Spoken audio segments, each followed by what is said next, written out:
감사드리며 예수 그리스도의 이름으로 기도드립니다. 아멘. 하나님 말씀 보겠습니다. 에스겔 40장 6절부터 16절까지 말씀인데요. 저희 6절 돌아가면서 읽겠습니다. 6절부터 16절까지 한번 돌아가면서 제가 먼저 읽어보도록 하겠습니다. 그가 동쪽을 향한 문에 이르러 층계에 올라 그 문의 통로를 측량하니 길이가 한 장대요 그 문 안쪽 통로의 길이도 한 장대며 그 문간에 문지기 방들이 있는데 각기 길이가 한 장대요 너비가 한 장대요 각 방 사이 벽이 5척이며 안쪽 문 통로의 길이가 한 장대요 그 앞에 현관이 있고 그 앞에 안문이 있으며 그가 또 안문의 현관을 측량하니 한 장대며 안문의 현관을 또 측량하니 8척이요 그 문 두 벽은 2척이라 그 문의 현관이 안으로 향하였으며 그 동문간의 문지기 방은 왼쪽에 셋이 있고 오른쪽에 셋이 있으니 그 셋은 각각 같은 크기요 그 좌우편 벽도 다 같은 크기며 또 그 문 통로를 측량하니 너비가 10척이요 길이가 13척이며 방 앞에 간막이 벽이 있는데 이쪽 간막이 벽도 한 척이요 저쪽 간막이 벽도 한 척이며 그 방은 이쪽도 6척이요 저쪽도 6척이며 그가 그 문간을 측량하니 이 방 지붕가에서 저 방 지붕가까지 너비가 25척인데 방문은 서로 반대되었으며 그가 또 현관을 측량하니 너비가 20척이요 현관 사방에 뜰이 있으며 각각 문 통로에서부터 안문 현관 앞까지 50척이며 함께 읽겠습니다. 문지기 방에는 각각 닫힌 창이 있고 문 안 좌우편에 있는 벽 사이에도 창이 있고 그 현관도 그러하고 그 창은 안 좌우편으로 벌려 있으며 각 문 벽 위에는 종려나무를 새겼더라. 아멘. 우리 옆에 계신 분들께 이렇게 인사해 보겠습니다. 읽어도 뭔지 모르겠습니다.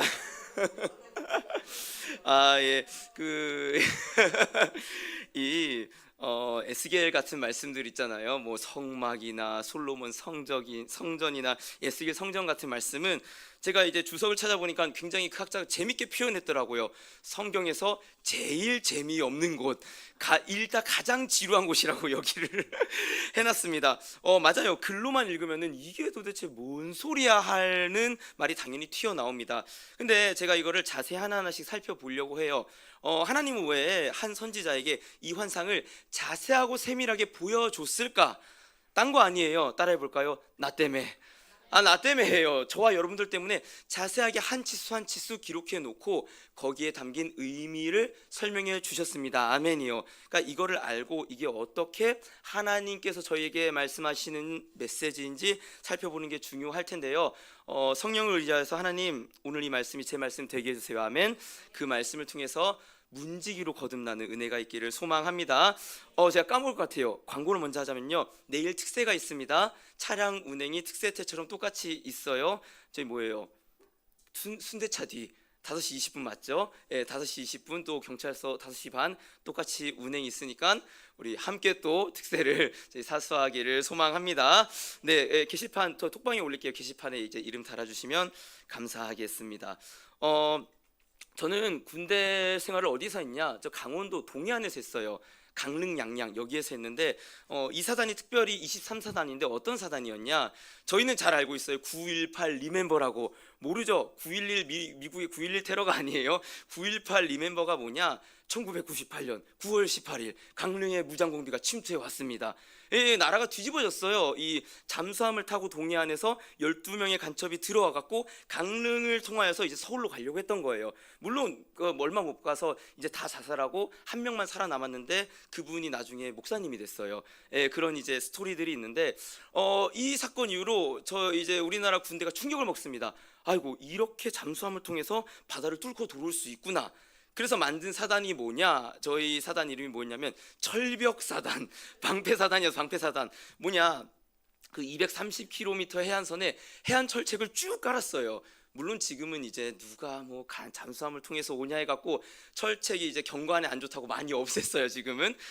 근데 그때까지만 해도 230m를 철책으로 쫙 막아놓고 여기에 초병들을 전부 세워놓고 잠수함을 감시한다라고 만든 사단이 제가 갔었던 그 23사단이었어요. 주 업무가 뭐였냐? 바다를 경계합니다. 바다를 경계하면서 잠수함이 오나 안 오나, 무장공비가 침투하나 안 하나, 이것만 하염없이 했었던 그런 사단이 저희 사단이었어요. 그러니까 제 기억은 이제 절반은 뭐 이제 그냥 바다를 많이 보면은 미친다고요. 그래서 실제로 자살한 사람들이 굉장히 많아요. 로테이션을 돌려서 절반은 바다에 있고 절반은 이제 산에 있었는데, 그 저는 이제 군 생활에 그래서 절반이 바다를 본 기억밖에 없습니다. 특별히 밤바다, 이 뭐 여수 밤바다 막 하는데 낭만 없어요. 예, 겨울엔 춥고 여름에는 괴롭습니다. 덥고 벌레도 너무 많고 아무튼 너무 힘듭니다. 근데 이 경계 근무라고 하죠. 그래서 오늘 제목도 제가 경계 근무 이상무를 변화시켜 갖고 경외 근무 이상무라고 이제 변화를 시켰는데, 오늘 저희가 살펴볼 이 어떠한 주요한 내용 중에 하나가 뭐냐면요, 바로 문지기 방입니다.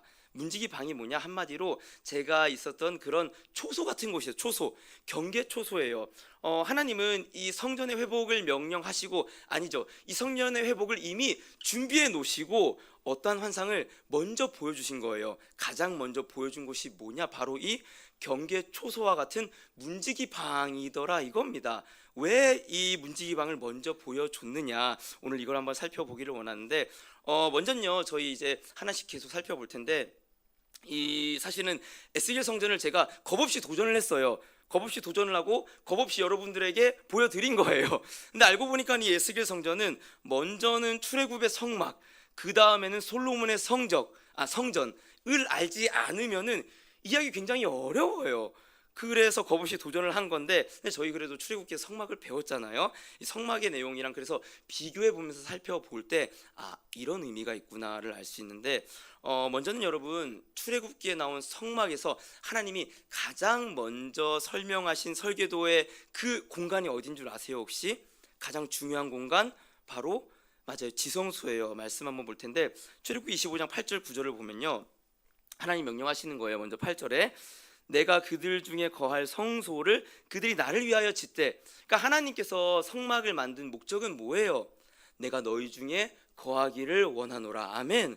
그래서 가장 먼저 소개시킨 그 지성물이 뭐였어요? 바로 언약궤예요. 언약궤. 25장 22절에 보면요, 거기서 내가 너와 만나고 속죄서 위 증거궤 위에 있는 두 그룹 사이에서 내가 이스라엘 자손을 위하여 내게 명령할 모든 일을 내게 이르리라. 아멘. 뭐라고 한 거예요?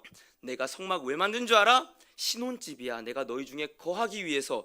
그 중에서 가장 먼저 신혼집 방에서 뭘 만들길 원해? 지성소요. 지성소, 언약궤요. 왜요? 내가 거기서 너와 만나고 싶어서. 맞아요. 성막의 순서는 그래서 중요도부터 나옵니다. 중요한 곳부터 나와요. 그래서 언약궤 다음에 진설병, 촛대, 이런 식으로 성전 기물부터 쭉쭉쭉쭉 나가는 거예요. 마지막에 그래서 오히려 바깥에 있는 그 이제 뜰이 나오는 건데, 에스겔 성전 순서가 완전히 뒤바뀌어요. 뭐부터 나오느냐? 지난번에 배웠던 것처럼 지난번엔 담을 배웠어요. 저희 정사각형 된 담. 그 담을 먼저 보고 나서 오늘 볼 문지기 방, 그 문과 문지기 방을 보더라 이겁니다. 심지어 놀라운 건요, 제가 나중에 말씀드리겠지만 에스겔 성전에는요 언약궤가 없습니다. 언약궤가 없어요. 촛대도 없어요. 진설병도 없어요. 왜냐? 하나님이 더 이상 그런 물건에 갇혀 있지 않는다. 이걸 보여주려고. 재밌어요. 나중에 이건 또 자세히 설명해 드릴 텐데, 어쨌거나 순서가 반대가 됩니다. 왜냐? 에스겔 성전은 중요한 게 뭐냐면요, 회복이에요. 회복.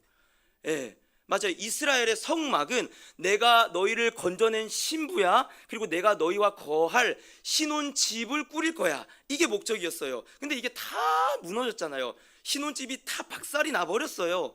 그러니까 뭐 하는 거예요? 내가 박살난 그 순서대로 다시 회복시킬 거야. 아멘이요. 바벨론에게 다 무너졌던 담부터 내가 수축할 거야. 그 문부터 내가 세울 거야. 그리고 문지기 방을 내가 새로 만들 거야. 그래서 밖에서부터 안으로 들어가는 성전의 견학이 시작되는 거예요. 하나님께서 에스겔 머리 잡고 보여줄게, 어떻게 회복시키는지. 이 순서가 바뀌는데요. 그래서 저희가 이제 살펴볼 이 문지기 방 전에 뭐가 나오냐? 에스겔 40장 6절 다시 한번 읽어볼까요?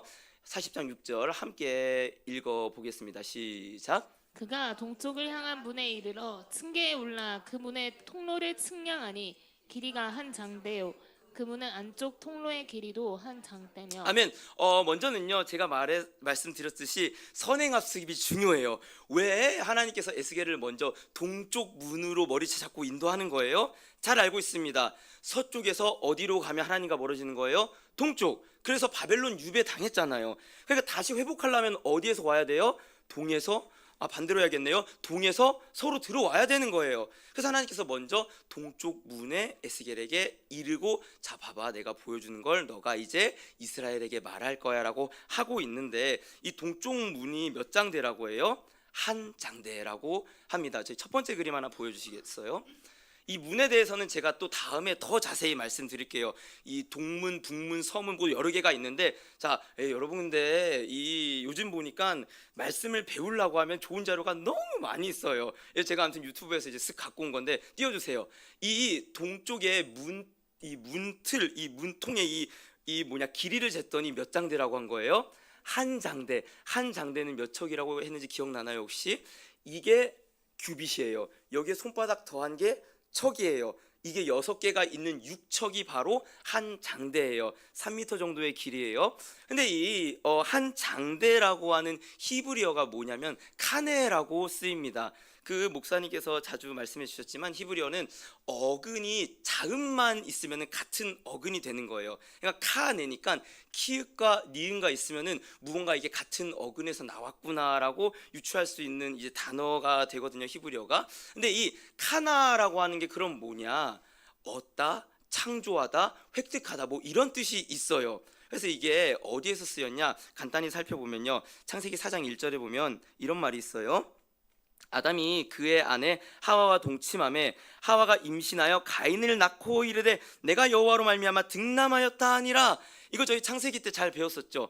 하와가 내가 여호와를 낳았다 이렇게 해석할 수도 있다고. 그러니까 중요한 건 뭐냐? 지금 하와는 자기가 만들었다는 거예요. 자기가 카나했다. 자기가 심지어 구원자를 창조했다. 이런 식으로까지 갈 수 있는 말을 한 거예요. 비빅 아닌 거죠. 근데 이제 아브라함이 이후에 어떤 말을 했냐? 저희 이거 딱 어제 배웠던 말씀 중에 있는 건데 창세기 14장 19절 제가 읽어볼게요.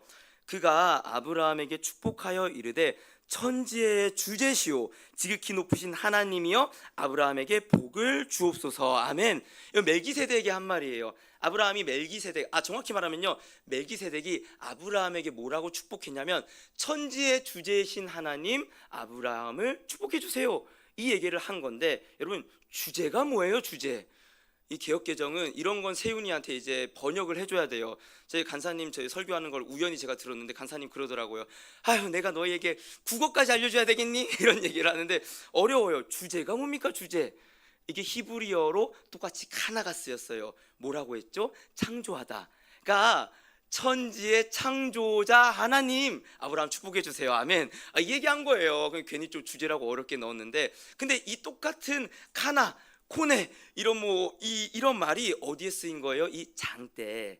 그러니까 지금 뭘 봐야 되냐? 그러니까 저희는 몰라요. 근데 히브리어를 아는 이스라엘은 읽을 때 어머 천지의 주제라는 그 말이 떠오르는 어떠한 장대로 하나하나씩 이 측량하는 사람이 재는 거예요. 뭐냐? 이 성전을 창조한 자가 누구? 여호와 하나님. 아멘.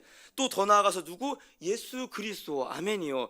그 장대라는 한 장대의 의미는요, 실은 뭘 보여주고 있냐? 쉽게 말하면 그런 거예요. 시공사도 예수님, 검사관도 예수님. 아멘이요. 이제 부실공사 해갖고 지금 새로 짓는 주택들이 막 문제가 많잖아요. 뭐예요? 철근이 10개 써야 되는데 5개만 쓰고 빼먹고 검사관이랑 이제 시공사랑 짝짝꿍 해갖고 다 이렇게 하는 거잖아요. 나쁜 이제 죄인들은 그러겠죠. 하나님 안 그래요. 완벽하잖아요. 완벽한 하나님이 시공을 했고 완벽한 하나님이 측량을 하는 거예요. 그러니까 뭐냐? 하나님이 잰 한 장대로 잰 모든 수치들이 다 뭐다? 거룩하고 완벽하다. 아멘이요. 그거를 보여주면서 제일 먼저 에스겔에게 성전 견학을 시키면서 보여주는 방이 어디냐? 지성소, 성소? 아니요. 놀랍게도 문지기 방입니다. 에스겔 40장 7절 한 번 더 여러분들 읽어보겠습니다. 시작. 그 문간에 문지기 방들이 있는데 각기 길이가 한 장대요 너비가 한 장대요 각 방 사이 벽이 5척이며 안쪽 문 통로의 길이가 한 장대요 그 앞에 현관이 있고 그 앞에 안문이 있으며. 아멘. 가장 먼저 에스겔에 보여준 방이 뭐냐? 바로 문지기 방입니다. 이것도 글로 보면은 도통 몰라요. 그 두 번째 사진 한번 띄워주시면은 감사하겠습니다. 네, 이건데 제가 간지에도 넣어놨어요. 이걸 이제 위에서 드론처럼 위에서 내려다 본 거죠. 오늘 본 거는 딴 거 없어요. 저 직사각형 되는 게 이제 성전 바깥들에 있는 문이에요. 굉장히 커요. 다음에 볼 거예요. 근데 그 6개 주황색으로 된 6개 공간 보이시죠? 그게 바로 문지기 방입니다. 네, 그림으로 보니까 확 들어오죠. 근데 지금 보니까 이게 길이가 몇 장대 몇 장대라고 했어요. 바로 한 장대 한 장대. 정사각형이다 아니다? 맞아요. 정사각형은 뭘 보여주는 거예요? 완전함, 거룩함. 이걸 보여주고 있어요. 그러니까 하나님은 심지어 지성소만 원래 정사각형 거룩했어요. 근데 하나님은 문지기들이 있는 방마저도 거룩하게 만드시는 거예요. 아니, 문지기들마저도 지극히 거룩한 지성소 안에서 할렐루야 일하게 하신다는 겁니다. 아멘이요. 그걸 이제 보여주고 있는데 재밌는 거는요. 이제 그 그림 계속 한번 띄워주시겠어요? 그 고대 근동의 이제 성전 유적들을 쫙 보잖아요. 그럼 이제 보통 문지기가 아까 말했던 것처럼 경계 초소예요. 이 군대를 갔다 온 사람들은 잘 알겠지만 경계 초소에 쓰는 최소 인원은 사실은 몇 명이냐? 2명이에요. 2명. 그 영화 같은 데 보면은 혼자 이렇게 서 있다가 쓱 하고 죽는 거 있잖아요. 그건 이제 그 미필이나 작가가 여자인 거예요. 아무도 초병을 한 명 안 세워놔요. 아니, 그 영화에 나온 것처럼 한 명이 죽으면 뚫리잖아요. 무조건 2명. 한 명이 심지어 못 보더라도 누군가 봐야 되잖아요. 무조건 2명을 세웁니다. 고대도 마찬가지예요. 문지기는 최소한 한 쌍을 세워놨어요. 그러니까 2명을 문 양옆에 이렇게 세워놓은 거예요. 근데 지금 이 에스겔 성전은 지금 몇 쌍이에요? 6개니까 총 3쌍. 3쌍을 세워놓은 거예요. 보통은 한 쌍이 기본입니다. 3쌍 정도 세워놓은 거는 성전이 아니라 어느 그냥 큰 도시의 벽, 이런 도시의 벽 정도나 3쌍으로 세워놓지 이렇게 안 세워놓더라 이겁니다. 그러니까 지금 하나님 뭘 보여주고 있냐? 뻥뻥 뚫리는 그런 성전 아니야. 내가 새로 너에게 주는 성전은 아주 치밀하고 아주 견고한 문지기들이 지키는 그런 성전이다. 아멘. 이걸 지금 하나님께서 보여주고 있습니다. 뭘 통해서요? 이미지로요. 근데 심지어 지금 한 문에만 6개가 있는 거예요. 다음 사진 한번 보여주시겠어요? 이 문이 총 몇 개냐? 그러니까 서쪽엔 또 문이 없어요. 이것도 나중에 설명드릴 거예요. 그럼 문이 바깥에 3개, 안에 3개. 그럼 문이 총 몇 개예요? 6개. 근데 한 문에 문지기 방이 몇 개가 있었죠? 6개. 그럼 6 곱하기 6 총 몇 개가 있는 거예요? 36개. 와우. 이거는 거의 경우 뭐라 해야 될까? 그냥 보디가드가 그냥 쫙 진치고 있는 그런 구조예요. 하나님께서 완전히 내가 너 보디가드 해줄게. 내가 결코 바벨론도 아수르도 아무도 못 뚫는 그 보디가드로 내가 널 보호해줄게. 이걸 지금 에스겔에게 보여주고 있는 겁니다. 이미지로 보여주고 있는 거죠. 근데 이제 그림은 됐고요. 근데 재밌는 게 있는데 이 지금 이 에스겔 때 이스라엘이 그 끌려간 나라가 바벨론이잖아요. 근데 바벨론 때 굉장히 재밌는 기록 하나가 있어요. 무슨 사건이 있었냐? 바벨론의 신이 그 마루둑이라고 하는 신이에요. 여기에는 뭐 무로닥, 뭐 에월 무로닥 그런 얘기 나오잖아요. 무로닥이 이제 바벨론 신인데 그때 당시에는 이 전쟁은 신과 신의 싸움이잖아요. 어쨌거나 하나님은 지금 바벨론 신에 졌어요. 이스라엘에게는. 패배하는 분이 아니시지만 그렇게 느꼈을 거예요. 그러니까 지금 이스라엘이 볼 때는 여호와 하나님보다 무로닥이 훨씬 세네. 여기에서 지금 그 그발 강가에서 지금 축 처져 있는 채로 살아가고 있는 거예요. 근데 이제 재밌는 사건이 있었던 그 이제 문서가 있는데 뭐가 있었냐? 그 여러분들 이방 신들은 실은 아까 보여준 것처럼 문지기가 있었잖아요. 이방 신전에도 문지기들이 있었어요. 근데 왜 문지기들이 있었냐? 신을 도둑질하는 도둑들이 있어갖고 도둑들을 막으려고 문지기가 있었던 거예요. 그러니까 제가 이제 이거 하도 예배를 또 많이 드리니까 지금 이거 이제 수요일날 김신호 목사님이 이제 했었던 말씀인데 그 이제 라헬 그 얘기했었어요. 야곱이 이제 밧다라랑 떠나갖고 라헬이 그 삼촌 라반의 집에서 뭘 갖고 떠나요? 드라빔 갖고 떠났는데 이 드라빔이 신이니까 막 라반이 내 신을 내놔라, 없어요, 몰라요. 근데 엉덩이 밑에 깔려 있었잖아요. 그게 뭘 보여주는 거예요? 그 너희가 믿는 그 우상이 지금 여인 엉덩이에 깔려갖고 찾지도 못하고 도움도 못 주는 그런 신을 갖고 아웅다웅하고 있냐, 지금 이거 보여주는 거잖아요. 지금 사실 이방 신들, 아니 우상이 실은 그래요. 뭔 말이냐, 그 무로닥, 그 바벨론의 신이, 바벨론이 전 세계를 제패하니까 야 무로닥이 짱 세네, 그럼 무로단 신을 훔치면은 우리 집이 짱 세지겠네. 그래서 도둑질한 사건을 기록한 문서가 지금 있어요. 실제로 발견이 됐어요. 그래서 난리가 난 거예요. 그러니까 지금 이방 신전에 있는 그 신들을 지키기 위한 문지기가 있었는데, 그럼 하나님의 이 성전에 있는 문지기들은 아니잖아요. 뭐 하나님이 납치 당합니까? 안 당해요. 하나님은 패배하지도 않고 어디 훔쳐지지도 않아요. 그럼 하나님이 왜 이 문지기 방들을 새쌍 6개나 두면서 이걸 제일 먼저 보여주느냐? 반대입니다. 이방의 신전에 있는 문지기 방들은 이방 신들을 지키기 위한 문지기 방이었어요. 근데 하나님께서 이미 사실 문지기의 역할들을 말씀하셨거든요. 그 이유는 무엇이냐? 오히려 반대로 하나님의 거룩하심 때문에 이스라엘이 죽을까봐. 여러분 오늘 굉장히 중요한 포인트예요. 제대로 이해하셔야 돼요. 하나님께서 문지기들을 세워놨어요. 함부로 성전에 못 들어오게. 근데 왜 문지기들을 세워놨냐? 하나님을 훔칠까봐, 뭐 하나님을 욕되게 할까봐. 그게 아니라 하나님이 너무 거룩한 분이셔서 문지기들이 맞고 너 부정해, 너 이렇게 성전 안에 들어오면 너 죽어, 하나님이 거룩하신 때문에 너 죽을 거야. 그걸 막으려고 문지기들을 세워놨어요. 그러니까 뭐냐, 이 문지기 방이 갖고 있는 역할과 하나님께서 주시는 의미는 무엇이냐? 이 문지기들은 하나님을 경외하게 하는 역할입니다. 어떤 역할이요? 하나님을, 이스라엘 백성으로 하여금 하나님은 거룩한 분이셔, 너희가 함부로 나올 수 없는 분이셔, 너희가 그렇게 죄를 갖고 나오면 죽을 수밖에 없어, 이거를 알려주는 자들이 문지기였다는 거예요. 그럼 뭐예요? 지금 에스겔 시대에 있었던 그 성전과 그 이스라엘 공동체는 하나님을 경외시키는 문지기들이 없었다는 겁니다. 하나님을 경외하게 하는 이스라엘 백성들과 공동체들을 향하여서 하나님을 경외해야 돼, 하나님은 거룩한 분이야, 우리가 이렇게 있어서는 안 되라고 말하는 문지기가 한 명도 없었다는 거예요. 하나님은 그거를 회복시킨다는 목적으로 에스겔의 환상을 보여주었습니다. 그러니까 이게 실은 이미 구약에서 쭉 나왔었던 문지기의 역할이에요. 민수기 3장 38절 한번 여러분들이 읽어볼게요. 민수기 3장 읽겠습니다. 시작. 성막 앞 동쪽 곧 회막 앞 해 돋는 쪽에는 모세와 아론과 아론의 아들들이 지고 이스라엘 자손의 직무를 위하여 성소의 직무를 수행할 것이며 외인이 가까이 하면 죽일지니라. 아멘. 민수기에서 나왔어요. 너희가 성막에서 이 어떤 제사의 직무를 수행하는데 외인이 가까이 오면은 반드시 막아 그를 죽여야 돼, 이런 얘기하고 있어요.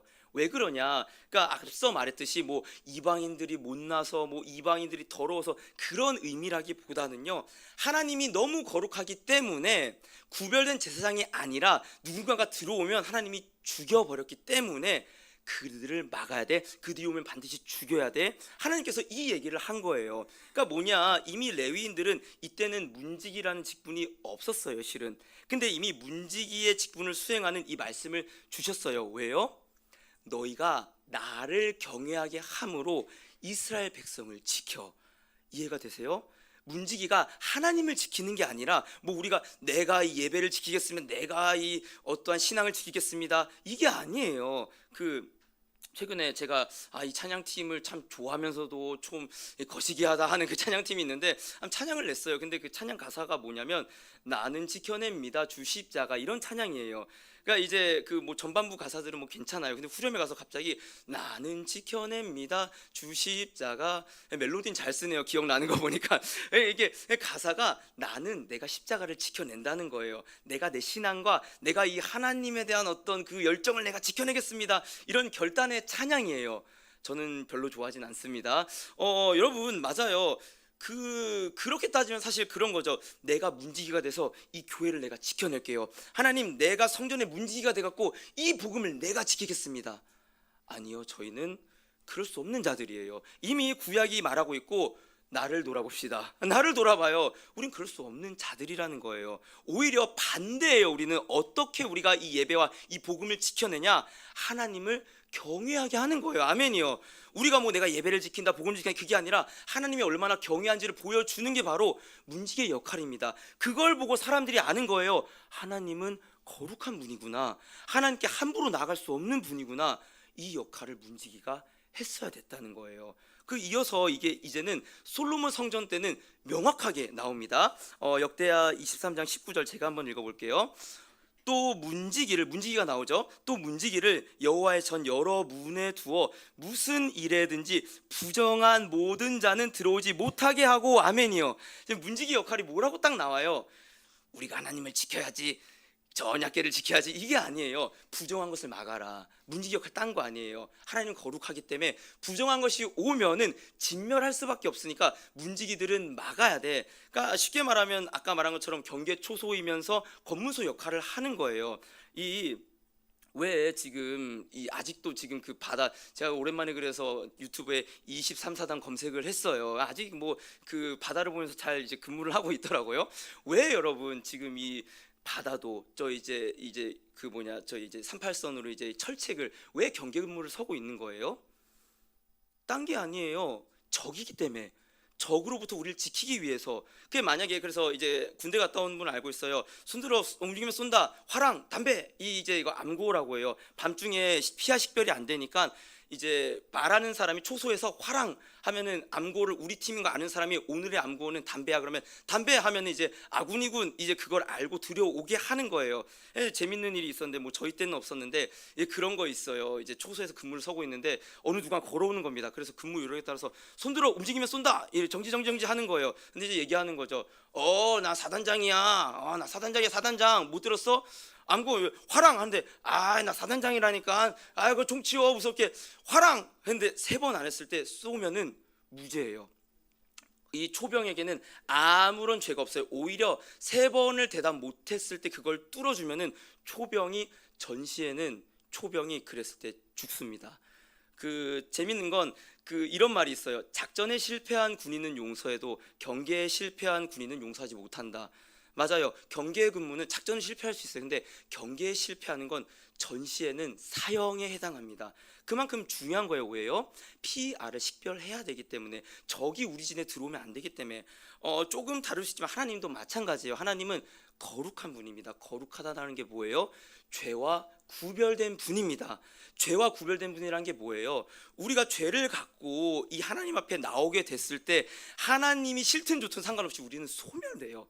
그러니까 빛이 비춰지면 어둠이 싹 사라지는 것처럼 우리는 소멸될 수밖에 없는 존재라는 거예요. 그러니까 실은 하나님은 얘기하는 거예요. 너희 이스라엘을 내가 그렇게 소멸시키기 싫으니까 문지기들 너희는 나를 경외하게 해서 제사의 과정을 거쳐서 성전으로 들어오게 해. 이 역할을 문지기들이 감당해야 됐었는데 에스겔 때는 다 무너져 내렸던 게 에스겔 8장 16절에 나와요. 제가 읽어볼게요. 그가 또 나를 데리고 여호와의 성전 안뜰로 들어가시니라. 보라, 여호와의 성전 문 곧 현관과 제단 사이에 약 25명이 여호와의 성전을 등지고 낯을 동쪽으로 향하여 동쪽 태양에게 예배하더라. 이게 뭔 장면이냐, 지난주에도 얘기를 했었는데 에스겔은 어쨌거나 25살에 끌려왔어요. 그때는 아직 성전이 안 무너졌어요. 근데 그가 이제 36세 때 성전이 무너져 내렸어요. 근데 그 사이에 있었던 환상입니다. 하나님이 또 에스겔 머리를 잡고 이제 드론처럼 이제 예루살렘 위에 보이게 하는 거예요. 야, 이거 무슨 일이 있는 줄 알아? 해서 예루살렘을 봤더니 지금 뭐라고 되어 있냐? 나를 데리고 여호와의 성전 어디로 갔어요? 안뜰은 어디냐? 이미 그 성전 문을 지나간 안뜰에 우상 숭배를 하고 있었다는 거예요. 무슨 말이냐? 문지기들이 아무도 제 역할을 하지 못했다. 문지기들이 만약에 여러분들 정신 차린 그런 문지기라면요, 아니 그런 동쪽 태양 단무스신을 들고 이 성전을 어떻게 들어옵니까? 칼을 들고라고 막았어야죠. 아니요, 그런 문지기가 아무도 없었던 거예요. 문지기가 뭐 문제입니까? 이미 제사장도 다 타락했는데. 그러니까 그런 예배를 보여주고 나서 하나님께서 얘기하는 거예요. 내가 그래서 떠나는 거야. 왜? 여러분 잘 이해하셔야 돼요. 하나님이 저희를 떠나는 게 뭐 싫어서가 아니라 죄를 갖고 있는 우리 옆에 하나님이 있으면 우리가 소멸된다니까요. 우리가 없어진다. 우리가 죽는다니까요. 그 하나님께서 그래서 하나님의 영광이 떠나십니다. 그게 이제 에스겔의 내용에 있었던 겁니다.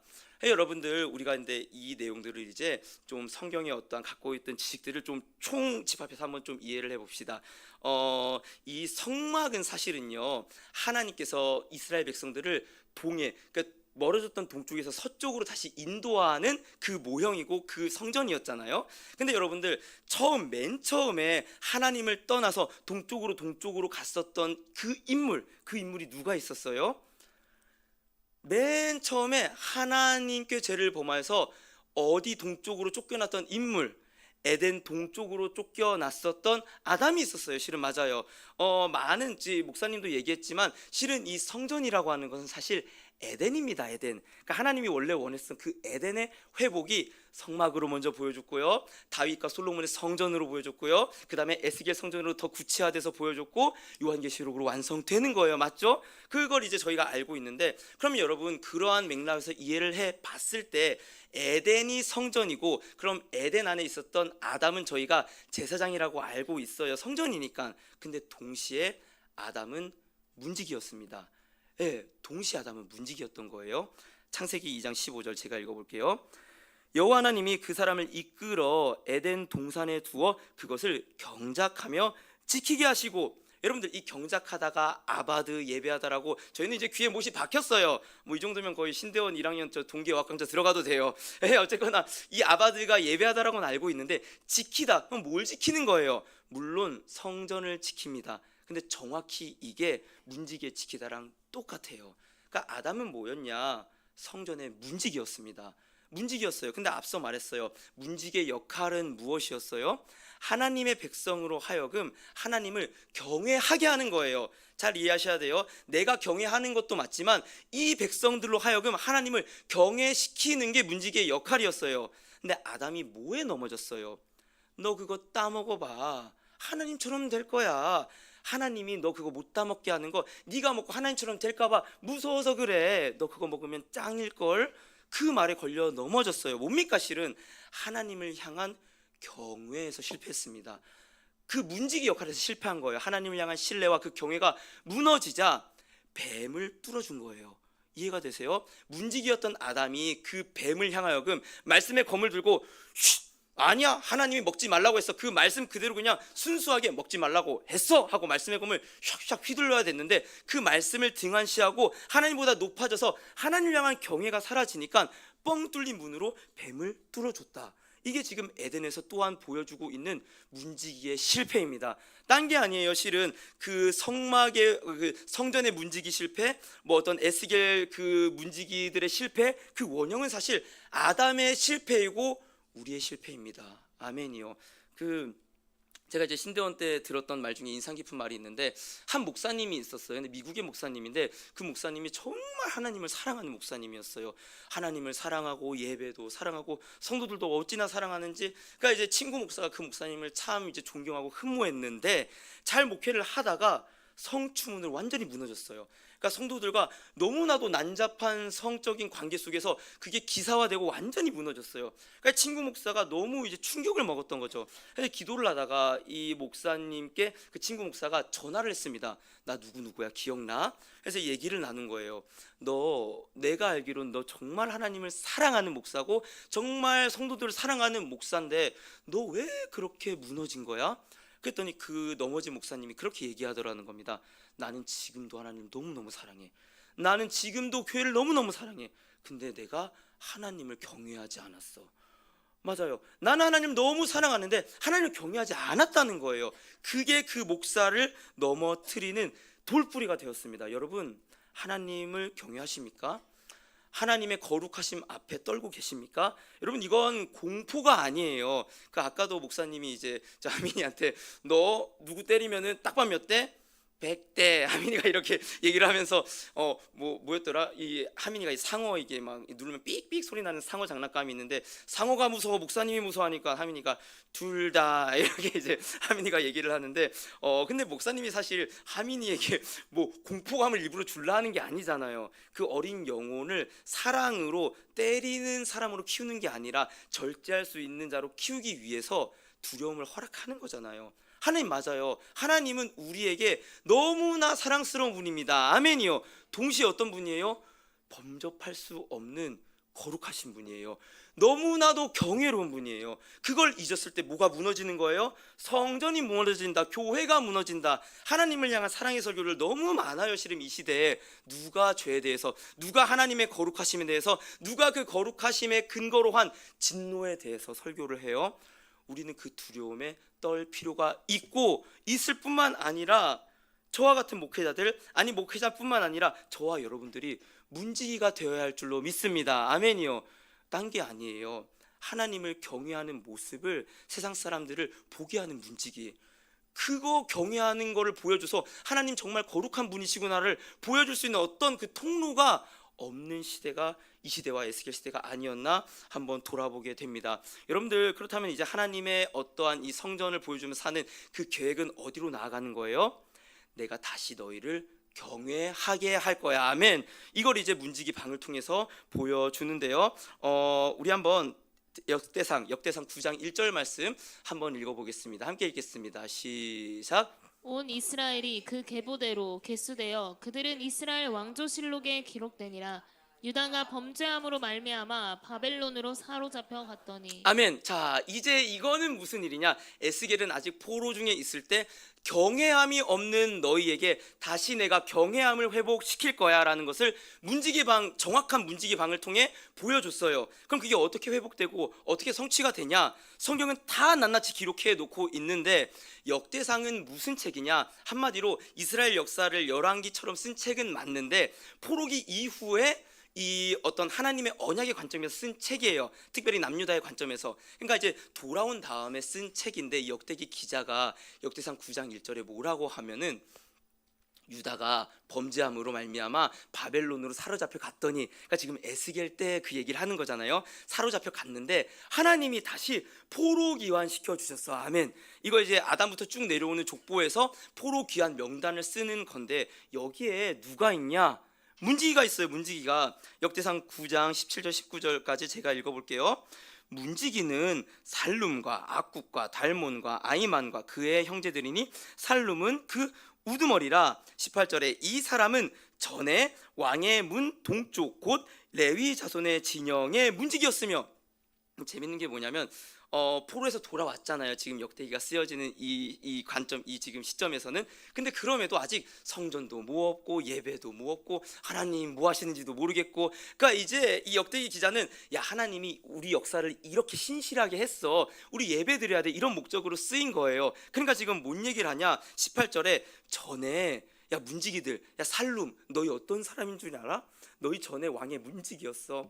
너희 전에 왕의 문지기로서, 이때는 왕이 없어요. 그냥 아무것도 없어요. 근데 너희가 전에 왕의 문지기로서 일했던 레위 자손이었는데, 19절에 고라의 증손 에비아삽의 손자 고레의 아들 살룸과 그의 종족 형제 곧 고라의 자손이 수종드는 일을 맡아 성막 문들을 지켰으니 그들의 조상들도 여호와의 진영을 맡고 출입문을 지켰으며. 아멘이요. 지금 뭔 얘기하고 있냐? 살룸이라는 사람이 포로 돌아온 명단에 있었어요. 살룸, 너 누구의 자손인 줄 알아? 레위의 자손이면서 고라 자손이야. 너 고라 자손이야. 근데 고라 자손이 무슨 일을 솔로몬 시대 때인 줄 알아?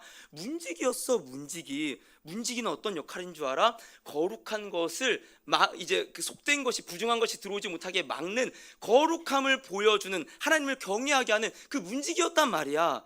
너희가 지금도 그 문지기 역할 감당해야 돼. 이거 지금 말하려고 지금 굳이 이 살룸이라는 이름을 꺼내면서 고라 자손까지 올라가는 거예요. 근데 왜 하필 고라의 이름을 꺼냈냐? 여러분, 저희 잘 알고 있어요. 고라 자손 어떠한 그 스토리에서 유명하게 나와요? 모세에게 반역한 거.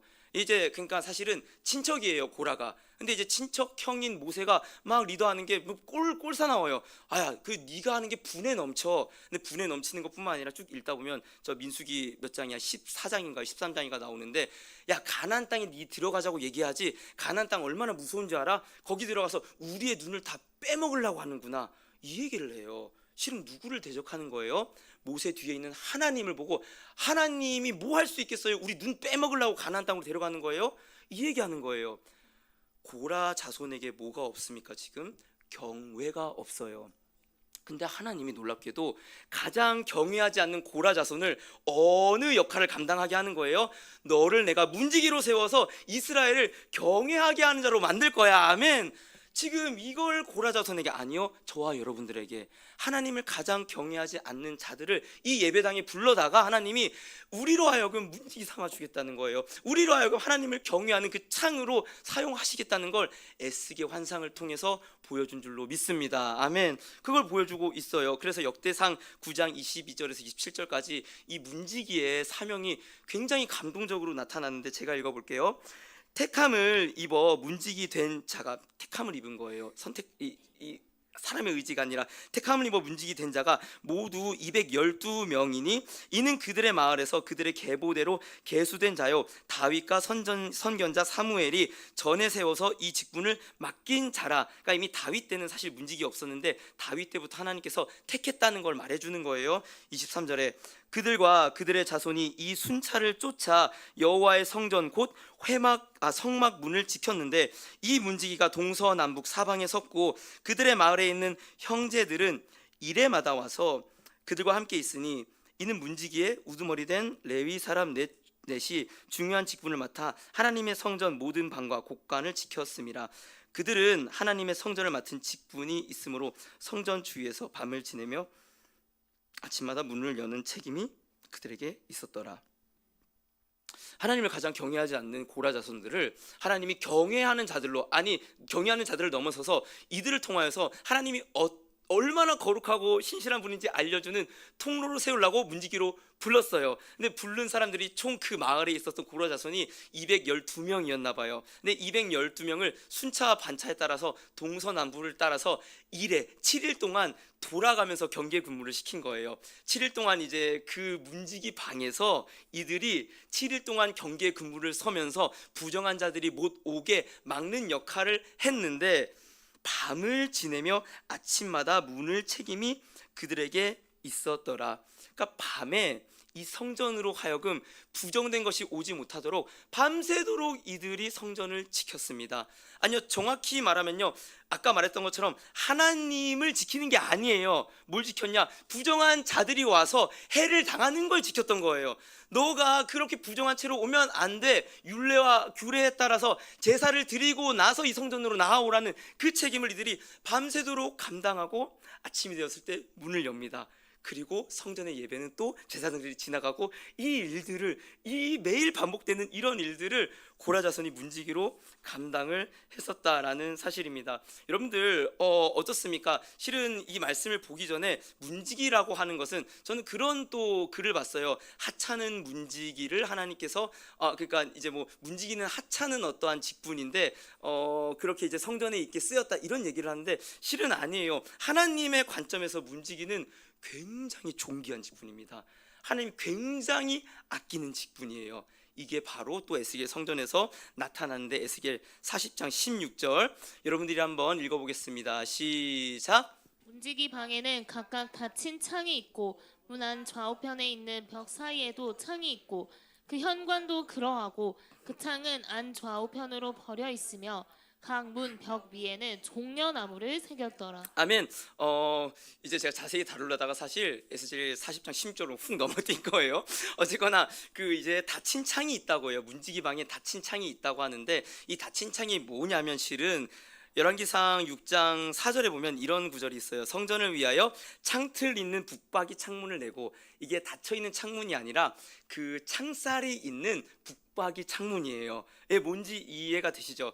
그러니까 제가 이제 아내랑 신혼집에 사는데 지금 저 태바실 뒤에 있는 저 나무발 같은 거 있잖아요. 제 로망이었어요. 로망 별로 없어요. 저 그냥 저런 나무발이 들어오는 창문에 햇빛이 쫙 들어오는 걸 제가 원했어요.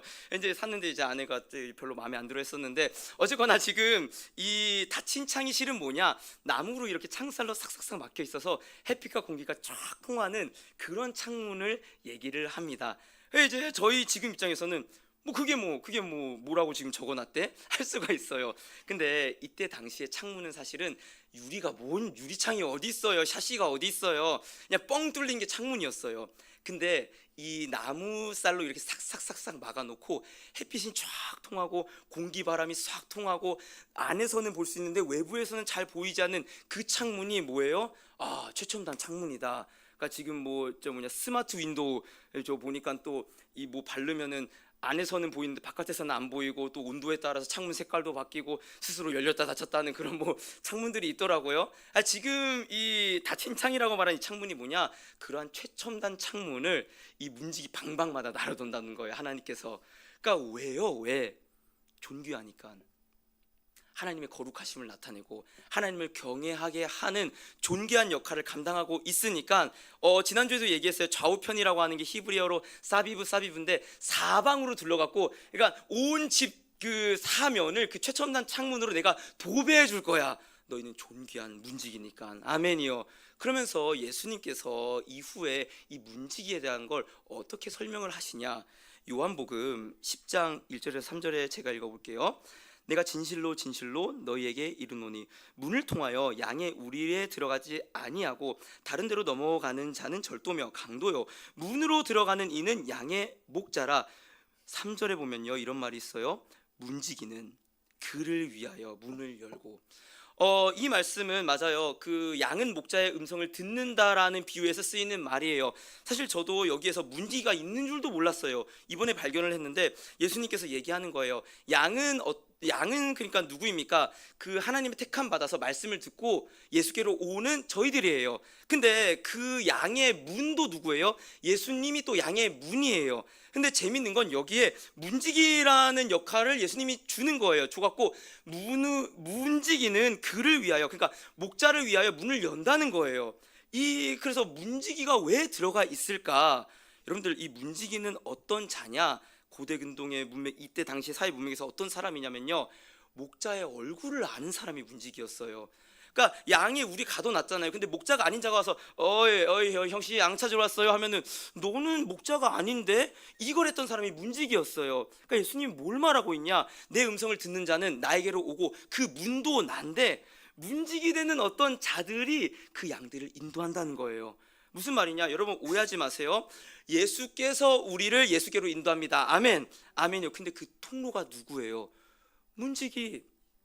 문지기들을 통하여서 말했잖아요.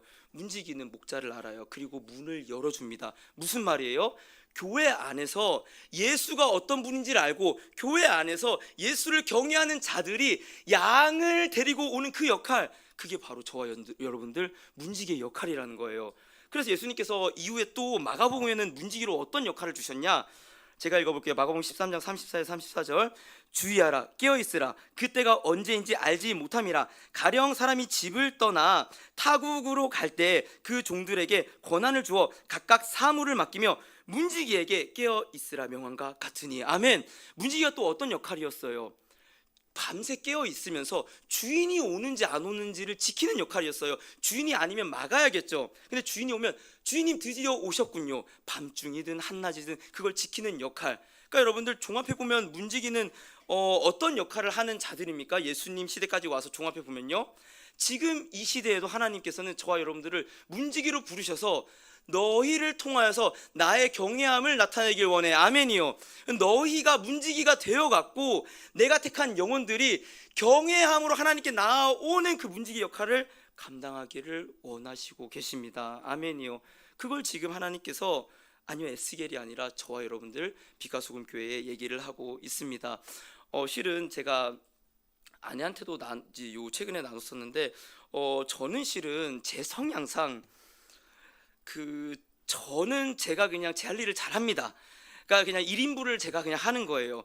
그러니까 뭐 과제를 해도 조별 과제 같은 건 너무 싫어요. 그러니까 내가 내 과제 잘하면은 내 점수 잘 받는 거지, 남이 못하는 걸 내가 챙기면서까지 과제하기는 절대 네버. 저는 너무 싫은 사람이에요. 근데 목회라는 길에 들어오게 되니까 하나님께서 주시는 하나의 제안에 불편함이 있어요. 어떤 불편함이냐? 제가 만약에 목회자의 길로 안 갔으면은 저는 말씀을 좋아하고 찬양 인도를 하면서 예배를 즐거워하면서 나의 예배와 나의 신앙을 잘 했을 사람이에요. 물론 이거 하나님의 은혜죠. 이것도 제가 한다는 게 아니라 제 성향상. 근데 저는 이걸로 만족하는 사람인데, 제가 어떤 영혼에게 하여금 그 영혼이 넘어지거나 그 영혼이 신앙의 어떠한 조언과 권면이 필요한 게 보이는 불편함이 제 안에 막 생기는 거예요. 제가 목회자 아니면은 아이고 뭐 제가 그런갑다 하고 넘어가도 되잖아요. 신경 안 써도 되잖아요. 솔직히 말하면. 근데 그런 불편함이 생기면서 이거를 어떻게 얘기해 줘야 될까? 이걸 어떻게 내가 권면을 해 줘야 될까라는 제 머릿속의 복잡함과 제 영혼의 복잡함과, 내가 하나님을 월권하면 안 되는데 근데 저걸 그냥 지켜보기는 싫은데, 내가 이 중간 사이에서 있는 불편함 속에서 실은 그게 굉장히 심했던 한순간에는 하나님, 나 목회하기 진짜 싫어요. 아니 나 진짜 목회하기 너무 싫어. 내가 왜 그 남의 영혼까지 신경 쓰면서, 내가 왜 남의 영혼을 책임지면서 그렇게 내가 있어야 돼요. 내 예배 잘 드리고 천국 가고 싶은데. 그래서 제가 이 문지기의 말씀을 보니까 하나님께서 가장 하나님을 경외하지 않았던 어떤 이승재라는 사람을 불러갖고 너로 하여금 내가 하나님을 경외하는 게 무엇인지 보여주겠다라는 것을 그 불편해 보이는 마음 가운데 말하게 하시려고, 또 전하게 하시려고. 물론 월권에서는 안 되겠죠. 제가 하나님을 넘어서서는 안 되겠죠. 근데 이 불편함이 경계를 하는 사람에겐 필요합니다. 여러분들 앞서 말했어요. 저는 군생활의 절반을 바다를 지키면서 살았습니다. 경계가 사실 뭐 쉬우면 쉬워요. 그냥 재밌는 이제 후임이랑 들어가면 야 너 사회에서 뭐 했어? 이제 그렇게 한 6시간 때우면은 해가 뜨면은 뭐 좋습니다. 진짜 빡세게 경계를 하면요, 저 배가 오징어 배 불빛인지, 저 배가 발광부표의 불빛인지, 저 배가 지금 출항하는 배의 개수가 몇 개인지, 지금 저 배가 나올 배가 아닌데 왜 떠 있는지, 이거를 다 보고하는 게 실은 초병의 역할입니다. 여러분 진짜 저희가 문지기로 살면은 저희 안에 하나님을 경외하지 않는 어떤 모습 속에 불편함이 보일 수밖에 없어요. 진짜 저와 여러분들이 깨어있는 마음으로 경계의 근무를 서는 그 문지기라면요, 저와 여러분들이 편하게만 신앙생활할 수 없습니다. 반드시요 그거를 알려주고 말해줘서 너 그렇게 하면 안 돼. 너 그렇게 하나님의 거룩하심 앞에 나올 수가 없어. 예수 앞으로 나와야 돼. 예수의 피로 정결함을 받고 너가 다시 거듭나야 돼. 회개해야 돼. 이걸 말할 수밖에 없더라는 거예요. 그걸 바로 저와 여러분들에게 명령하고 계십니다. 여러분들 마지막으로 말씀을 읽기를 원하는데요. 그러면 그러한 초병들, 그러한 이제 경계자들에게 주는 가장 큰 복이 무엇입니까? 제 말씀 한번 읽겠습니다. 함께 읽을게요. 시편 84편 10절 함께 읽겠습니다. 시작. 주의 궁전에서의 한 날이 다른 곳에서의 첫날보다 나은즉 악인의 장만에 사는 것보다 내 하나님의 성전 문지기로 있는 것이 좋사오니. 아멘. 고라자손의 시편 84편입니다. 하나님을 가장 경외하지 않았던 고라자손, 근데 하나님께서 하나님을 경외하게 하는 문지기로 세우셨는데 이 고라자손이 어떻게 변화된 거예요? 내가 여호와를 사모합니다. 아멘. 딴 게 아니에요. 하나님은 실은요, 어쩌면 궁극적인 목적으로 저와 여러분들을 문지기로 부른 이유는 하나님을 사모하게 하기 위해서, 하나님을 예배하게 하기 위해서, 하나님을 바라보는 것이 가장 즐겁게 하기 위해서. 여러분들을 일출을 얼마나 보셨습니까? 전 수도 없이 봤습니다. 성경에 그런 구절이 있어요. 파수꾼이 아침을 기다림 같이 내 영혼이 주를 사모하나이다. 여러분 초병이 가장 원하는 시간은요, 딴 게 아니에요. 이 경계 군부의 힘든 시간을 마치고 해가 뜨는 것, 그 해가 밝아올 때의 그 기쁨은 이루 말할 수가 없습니다. 모든 피곤이 가시고 모든 피로가 물러가면서 내가 드디어 이제 쉴 수 있겠구나. 여러분들 저는 이 일출을 본 만큼이나 그 일출의 영광을 알고 있어요. 일출을 본 만큼이나 하늘이 어떻게 변하는지, 하늘의 아름다움을 알고 있는데, 제가 간절히 소망하는 건 저는 하나님의 영광을 가장 사모하는 문지기로 거듭나게 되길 소망합니다. 아멘이요. 그 문지기로 살아가는 자들이 가장 소망하는 건 사실 딴 게 아니에요. 그 거룩하심, 그 하나님의 경외함을 지적함과 동시에 여호와여 어서 오시옵소서, 마라나타 주 예수여 어서 오시옵소서. 아멘. 그 하나님의 영광을 간절히 사모하는 문지기로 변화된다는 사실입니다. 말씀을 듣는 저와 여러분들 그러한 문지기로 세워지기를 간절히 소망합니다. 우리 시간 함께 찬양하면서 그러한 결단을 하기를 원하는데요. 마라나타라는 찬양을 드리시겠습니다. 그 실은 초병은요 굉장히 지루합니다. 평화로운 아무것도 없어 보이는 바다를 보고 있는 게 너무 지루해요. 북한군이 올까 안 올까. 근데 앞서 말했던 것처럼 진짜 치열하게 경계 근무를 선다면요 그 시간이 사실은 꽤나 재밌어요. 보고를 하면서 시간이 후딱 가거든요. 저는 이제 저희 빛과소금기가 지금 이제 선물을 받았잖아요. 밑에 그 헤브론 땅 3층에 이제 땅을 받았잖아요. 어쩌면 이 하나님을 경외하지 않는 세상 속에서, 하나님을 예배하지 않는 세상 속에서 하나님을 경외하라고 보여주는 문지기로 사는 것은 꽤나 범패스러운 일일 수 있어요. 누군가 볼 때는 저도 지금 그 제 동기 친구들한테 그런 취급을 받는 것 같아요. 왜 그렇게 유별난 예배를 드리고, 왜 그렇게 유별난 금식을 하며, 왜 그렇게 유별난 기도를 드려, 왜 너 자꾸 기도원으로 오라고 해? 그런 얘기를 들어요. 근데 여러분들, 문지기들은 알고 있습니다. 그것이 하나님의 영광이라는 것을, 그것이 하나님을 경외하는 진짜 자세라는 것을. 그리고 문지기들은 제일 먼저 보게 될 거예요. 그 여호와가 다시 오시는 일출을요. 아멘. 우리 그 마음을 사모하는 마음을 함께 찬송 올려 드리시겠습니다.